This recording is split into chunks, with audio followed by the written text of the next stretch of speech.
Until recently, the inverted spin was the great bugaboo of most pilots. All too often, they have cracked up or bailed out unnecessarily because they didn't know how to recover, or because they were too scared to be effective. But actually, recovery from an inverted spin is often more certain and more rapid than from a normal spin. Although there is a definite restriction against spinning naval aircraft in the inverted position, this has been lifted in the case of the M3M3. When checking out in inverted spins, the best method for entering the maneuver is from the half-loop position. But before beginning the loop, be sure you have an altitude of at least 5,000 feet. Set the elevator tab to make the plane tail heavy. This promotes ease of recovery from an inverted spin, just as a nose-heavy setting promotes ease of recovery from a normal spin. Drop each wing in turn and look down to be sure no one is below you or anywhere in the vicinity. In a spin, you're completely out of control and can do nothing to correct a collision heading.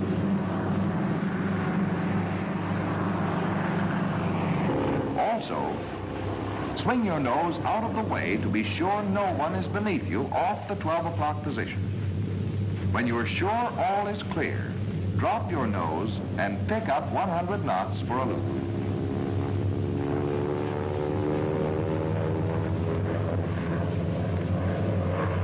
When the plane's nose is about 30 degrees above the opposite horizon in the inverted position, ease the stick forward to keep you in the inverted position. Bring the throttle almost all the way back and wait in that position until she is almost ready to stall. Then, snap the stick all the way forward and kick rudder in the direction you want to spin. In recovering from an intentional spin, you already know which direction you're turning, because if you kick left rudder, you're spinning to the left, and vice versa. In an accidental spin, the turn indicator needle will tell you. If it indicates you are spinning to the right, for example, you kick hard left rudder. Wait just a second, then snap the stick all the way back, hard, and hold your controls on full until she stops spinning. Immediately she stops spinning, neutralize your controls.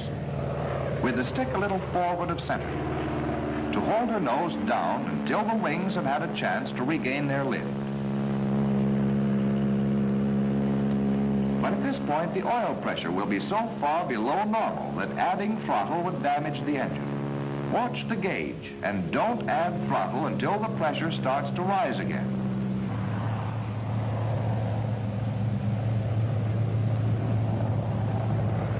There are a number of mistakes which are frequently made in entering and recovering from inverted spins, but they are easily avoided if you know what they are.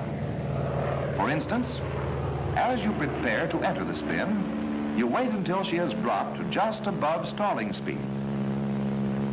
You can feel it when she's getting ready to stall.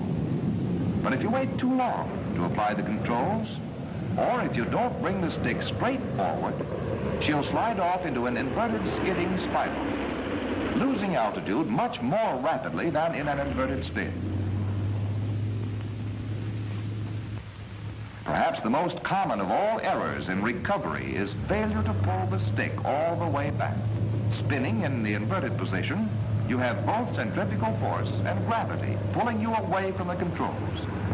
And unless you watch it, instead of pulling the stick all the way back, you will find yourself trying to pull it out of the socket. So, snap the stick all the way back and hold the controls full on until she stops spinning. When she stops, some students will invariably fail to neutralize the controls. This brings the plane up sharply, so she stalls out into a normal spin. Control should not only be neutralized, but the stick should be moved up a little forward of center to keep the plane's nose below the horizon until the wings have regained their lift. Mistakes are frequently made in inverted spins because in the inverted position, the pilot becomes confused as to which is right and which is left. And yet there is no reason for confusion. Right remains the pilot's right, and left is the pilot's left, regardless of whether the plane is upside down, right side up, or vertical.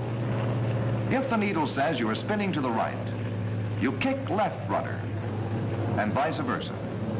If, in an emergency, you cannot use the needle, look at the plane's nose. If it is turning to the right, kick left rudder, and vice versa.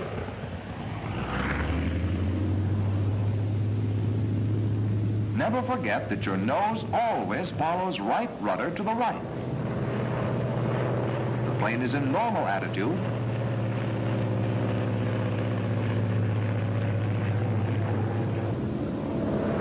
Or if it is inverted.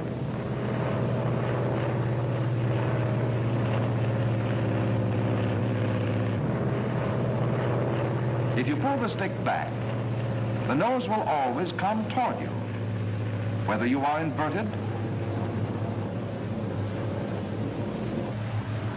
or right side up.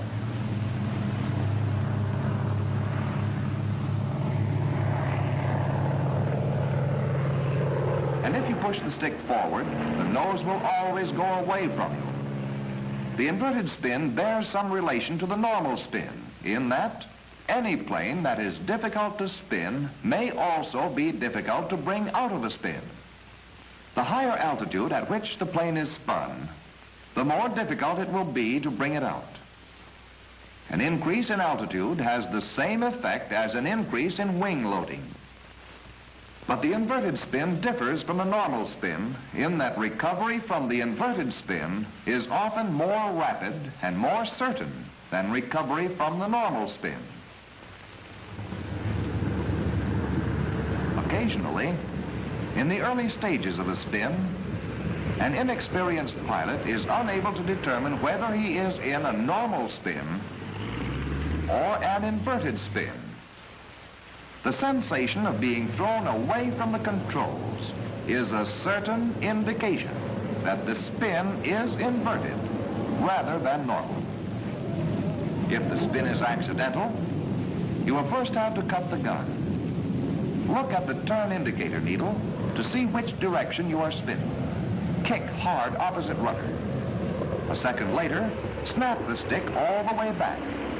Don't just try to pull it out of the socket.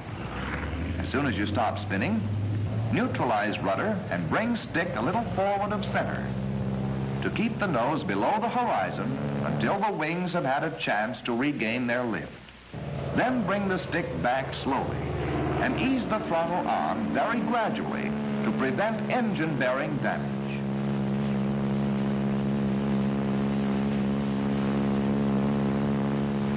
The inverted spin is no longer a bugaboo to the pilot who is thoroughly acquainted with a simple technique for recovery. It is scarcely of more consequence than a normal spin or an Immelman turn.